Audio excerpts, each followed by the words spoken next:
Let me talk to you. Well, LA Knight is a name that has been coming up in the news of pro wrestling podcast as of late, ever since Kevin Nash, even before, LA Knight's starting to really take off, starting to get a lot of heat behind him, he's on track to be a main event megastar, in my opinion. I think he's got everything he needs. I think he's getting over like a motherfucker. They just need to strap the rocket to him and let him fly. But not everybody has that opinion. And all this got stirred up because Kevin Nash, who never bites his tongue, always has something to say. And it's going to be an opinion, whether you like it or not. And he's going to tell it to you. And we love Kevin for it. Big Sexy's podcast. Kilq This. Always entertaining. I don't cover it as much as I would like to here on the show. I do listen to it. But it doesn't make the show because this is the pro wrestling podcast. And they quite honestly do not talk a lot of wrestling. When they do, it's just kind of bullshit and not necessarily newsworthy. So, but this one was. Kevin Nash had, and this started last week. This is not this week's, but it did carry over into this week. So we're going to cover it all here. First, starting with this clip here, the original clip, Big Sexy Kevin Nash giving his opinions on LA Knight. Yeah.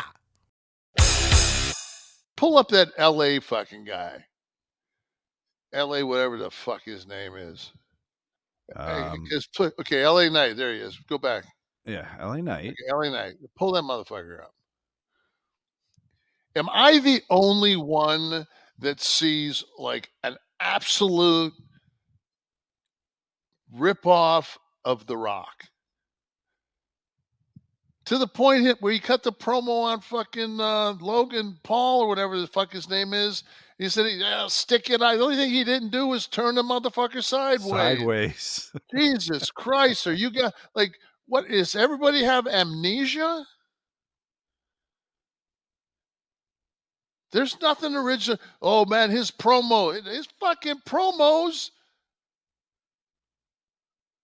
Finally, LA Knight has come back as a white guy. Fucking uncle. So Kevin raises some interesting points, and I'll get to those at the end and kind of give you my thoughts here. But this got everybody else talking too. Twitter became a buzz with it. A lot of people, controversial take by Kevin Nash, by all accounts, of course, like I said. That's Big Sexy. It's what he does. Controversial take. And Twitter was a buzz with it, and Kevin Nash did do a response this week about it as well. And, of course, we also got a couple other responses. So what I'm going to do, I have a clip here of Booker T actually giving his thoughts on LA Knight, as well as Conrad Thompson and Jeff Jarrett, of all people. I am breaking my no Jeff Jarrett rule. He's growing on me.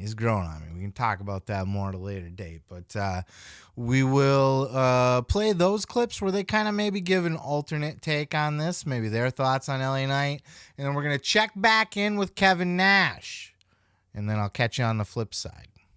It's been fun listening to the talk over the week about that boy LA Knight. He's been pretty much making headlines everywhere. I mean, from the comment that my big homie made, Kevin Nash, from the comments that I made, Disco Inferno, Conan, everybody's talking about LA Knight, and everybody pretty much coming to the same consensus. Yes, he's a throwback. He's a guy that's definitely taking from what worked back in the day and bringing it to today's wrestling. And I get it. What's old is new again. He had a huge ovation at Madison Square Garden. Like I say, this guy, he's going to get over. LA Knight, he's going to get over whether he got a belt around his waist, whether he don't have a belt around his waist. He's going to get over. But put the rocket on it. Put the rocket on LA Knight. Send him straight to the moon. That's just my opinion. But LA Knight is getting really, really over with this WWE crowd. Yeah. And Kevin Nash was asked about LA Knight. And he said, "Am I the only one who sees an absolute ripoff of The Rock? To the point where he cut the promo on fucking Logan Paul or whatever the fuck his name is." He said, "Yeah, stick it. The only thing he didn't do was turn the motherfucker sideways. Jesus Christ, does everybody have amnesia? There's nothing original. Oh man, his fucking promos. Finally, LA Knight has come back as a white guy. Fucking uncle." So I love Kevin Nash. I could listen to him read the phone book and it would be entertaining. But I did have a laugh to myself like you did, thinking, man, isn't everything in wrestling inspired by something else? Like musicians today were certainly inspired by musicians of the past. If you listen to hip hop, you'll hear a lot of samples, and you'll certainly hear popular songs being redone, like the Whitney Houston song that crushed, or the Chris Stapleton song that crushed. Somebody else wrote that. They just redid it, and it hit. And I think that applies to wrestling too, where you borrow from this guy and that guy. And look at all the people that Ric Flair inspired, or the superstar Billy Graham inspired, on and on. I'm just curious from your perspective. And for that matter, even Ric Flair, the Nature Boy, he wasn't the first one, like Buddy Rogers was. And anyway, I'm curious your take on what Kevin said and what you think of, just through history. A lot of wrestling and entertainment borrows from the past. No? To your point, absolutely. Everything is inspired in a certain way. The folks that can take a little inspiration here and a little inspiration there and a little inspiration there and mash it up and make it authentic to themselves, well, then they're not just uber successful, but, innovators, if you will. But, getting into the philosophy, everything starts as a thought. And what are thoughts made of? In a lot of ways, divine inspiration, but an intuitive thought. It's all kind of what you've seen before, and how can I do something a little different? So, boy, Kevin, I read that and it took me back to being in a car. Saying that, riding down the car road and saying that. And I guarantee if he had a couple of tall ones in him, he would start doing impersonations, and then we'd be really laughing our ass off. But so because everybody was outraged about this and everybody had their opinion, Kevin Nash gave a response, a rebuttal. He addressed his critics, those criticizing his hot take on this, and he came back for a little bit more. Check out this clip. Then they say, well, you buried the guy. I didn't say he couldn't work. I've never seen him in the ring. I didn't say he couldn't throw a punch. I just said it wasn't very original. So first of all, no, Kevin. He kind of backpedaled a little bit there, right? He's like, look, all I said was, I hadn't really seen his work, but he's kind of a little bit of a ripoff. No, you didn't say it like that, though, Kev. You said it much worse. I didn't bury the guy. Yeah, you buried him. Do I need to go back and play the clip again? He buried the motherfucker. I got a text message from him. I'm just going to read what it says.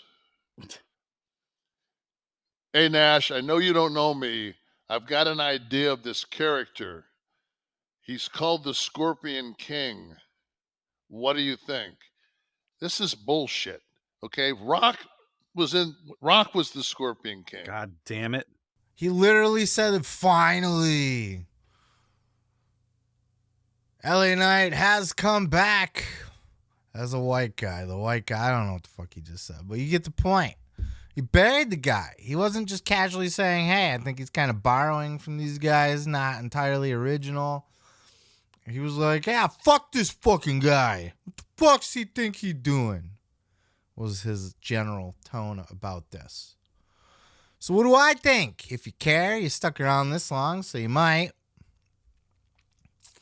I think LA Knight is very reminiscent of The Rock and Stone Cold. And if you don't believe me, if you're not 100% sure on that, to the point where I honestly think that's exactly what LA Knight's doing, is borrowing heavily from the two of the greatest of all time, from the Attitude Era, especially the two top guys. And check out Exhibit A if you don't believe me.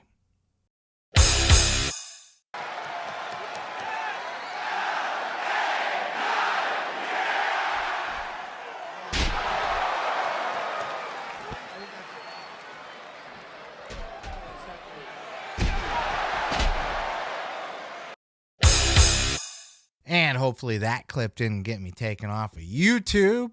But I think it's short enough and kind of covered a little bit to the point where maybe they won't notice. Who knows? Obviously, the dude even has his own stunner and rock bottom, for fuck's sakes. His mannerisms and that in his, the vests and stuff like that are very Steve Austin-esque. But the way he talks is very rock-esque. And I think, what I even myself was like, okay, well, maybe he's borrowing a little bit or slightly inspired or whatever. But, I don't think he's an outright ripoff. But then I saw him do that stunner and rock bottom both in a row like that. And I think that was probably kind of a fuck you, too. Doing them together like that, just to kind of say, hey, yeah, I am. Fuck you. Whatever you say I am. I like LA Knight, and I think he's fantastic. I want more of him on my TV. I want him to get the big pushki. Push him to the top. Him versus LA Knight, Seth Rollins. I don't think he's the guy to dethrone Roman. I think Cody has to come back and finish the story, but at WrestleMania. But maybe we do a slow build of LA Knight up to a world title win. Give him like a, between now and WrestleMania, give him a run with either the IC or the US title. Probably the US title, because I'm not entirely sure what I want to do with Gunther quite yet, other than to keep him strong and get him to the main event level. Can't be the Intercontinental Champion forever, but I don't know if LA Knight's the guy to beat Gunther, right? But he is the guy to beat fucking Pretty Boy, right? Whatever the fuck his name is. Forgot it already, blanking on it. Austin Theory. It's exactly what I think of Austin Theory. Not a huge fan. He's okay. But I love me some LA Knight. I think that's the plan. The crowd's really pissy about the lack of push from LA Knight. Even that clip I just showed you, it's the highest viewed on YouTube from SmackDown, which featured the fucking Bloodline storyline, that Madison Square Garden, that huge angle. What got more views? LA Knight beating up the fucking the fucking whoever those guys are. Those guys need to get off of my TV too, by the way. They don't belong there. They all suck. This Top Dollar fella, that little fucking whatever they were doing, the girl was trying to chime in and hype, and they don't do nothing for me. They need to get cut in the next round of cuts. I don't think they're making it. I don't know why they even got called up to the main roster. It's my opinion. So LA Knight squashed them all by himself. He's the most over fucking thing. And it wasn't even on TV. It was on the pre-show. I think Triple H, it's a pattern now. So check this out, because he's doing the same thing with Cody. Triple H is in the longer-term storytelling. We're starting to see this now, and he really only took over about a year ago after SummerSlam. And as we were told, basically from SummerSlam to Mania, a lot of that was still the plans that were put in place by Vince. Who to push, how we're getting there, the stories we're telling. A lot of that was already kind of set up. Triple H wasn't able to start entirely from scratch after that SummerSlam, but he kind of did after WrestleMania, or at least as we're told creatively, right? And now that Vince is back and he's been backstage and rewriting scripts, it's kind of just Vince's deal again. But there's certainly still differences, and one of them, obviously, besides the fantastic Bloodline storyline, is the fact that, there's long-term storytelling going on. And I think that's what they're doing with the LA Knight. They're certainly doing it with Cody. They had him lose to Roman because they're gonna tell the longer story. He's gonna come back next year. If they don't, they drop the ball. But if they do bring Cody back to Mania versus Roman next year, that's how you fucking do it right there. Good game. Smack on the ass.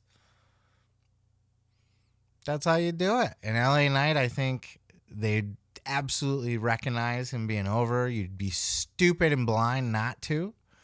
And LA Knight needs to get the fuck out of WWE and over to AEW or something if they don't do anything with him.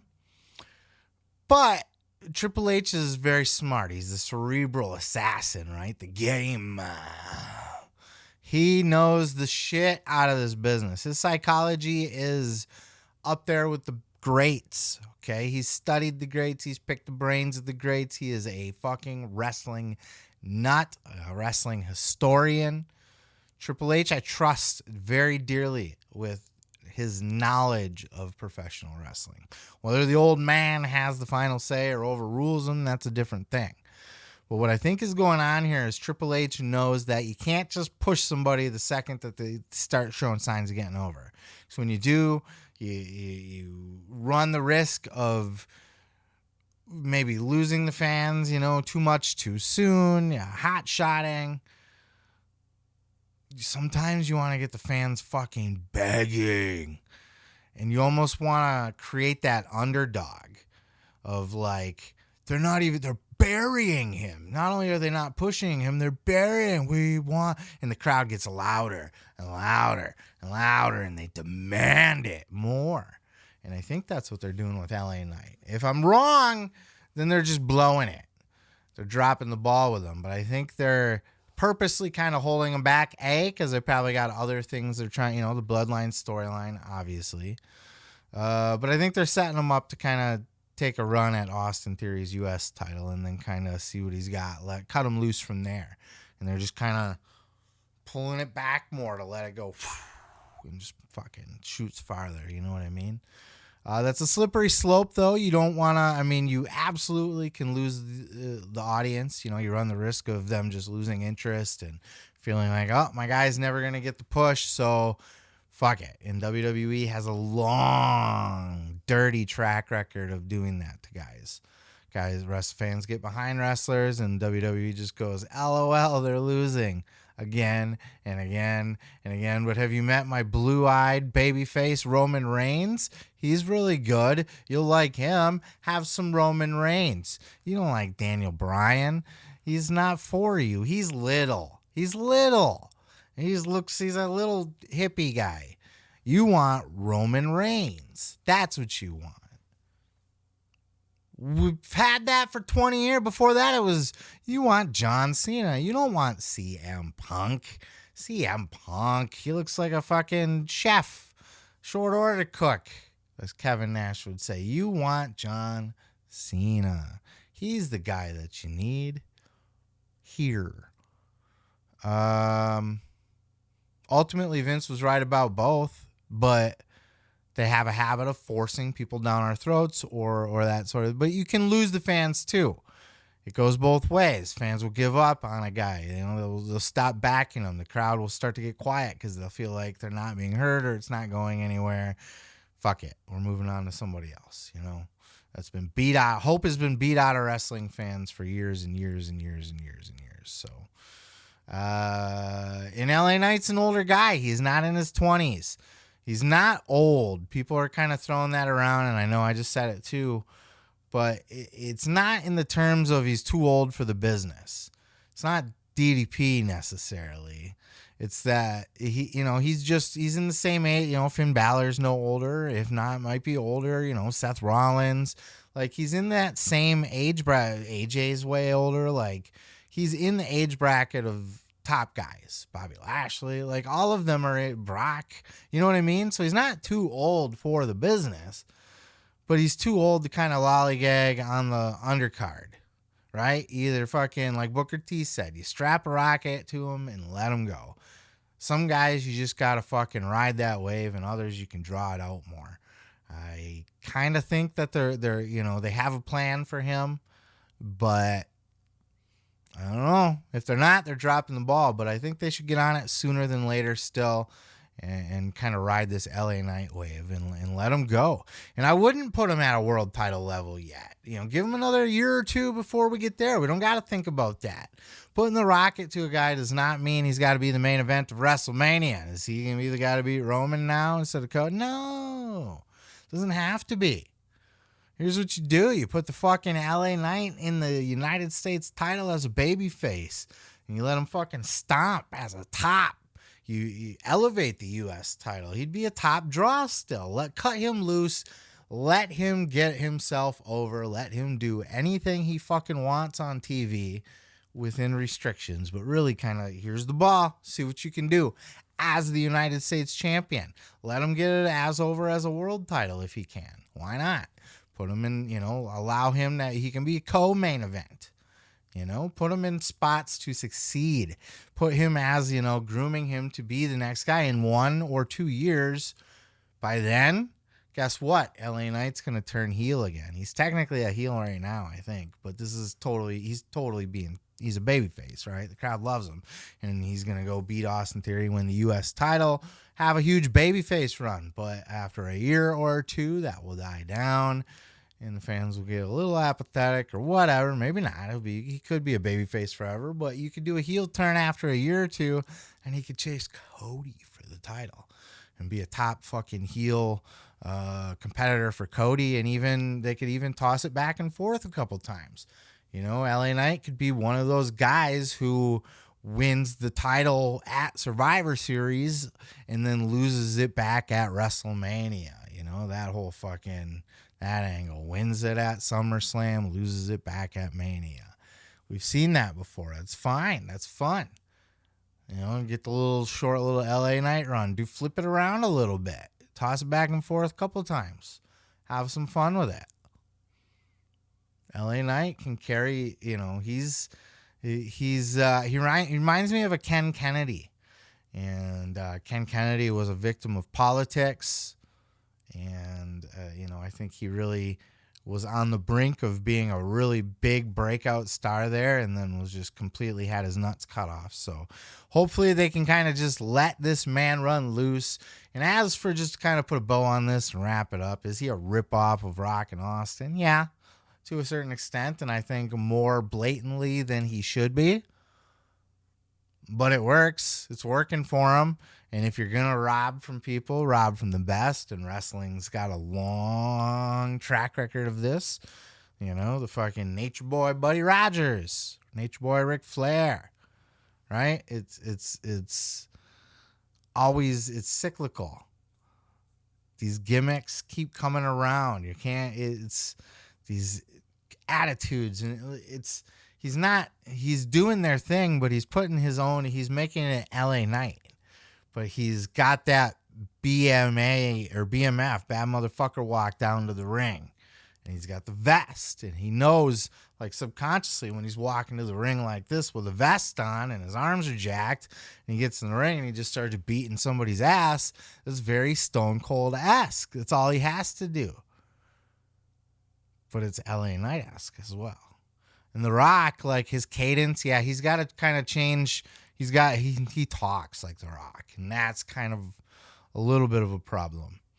But the trash talking and the funny, like just the way the energy, the electricity that The Rock had is there in LA Knight, and he's got that. And it does kind of come out as The Rock, but he's not a dollar store knockoff of it. He's channeling that same energy in a lot of ways. Like you can't act charisma and electricity. You can't. You either have it or you don't. You have it or you don't have it. You can work to get it. You can earn it. I don't think you can fake it. Not for that long anyway. Not to the point where the crowd is fucking eating out of the palm of your hand. So yeah, I am a massive LA Knight fan. I think he's exactly what the wrestling business needs. Throw the U.S. title on him for a year or two, let him run wild, and then put him up in the main event title picture and give him a little run ski with that too. And look, he's only got 6 to 10 years at a top of a card level. So Now's the time. Pull the trigger on them. Let's do it. Yeah.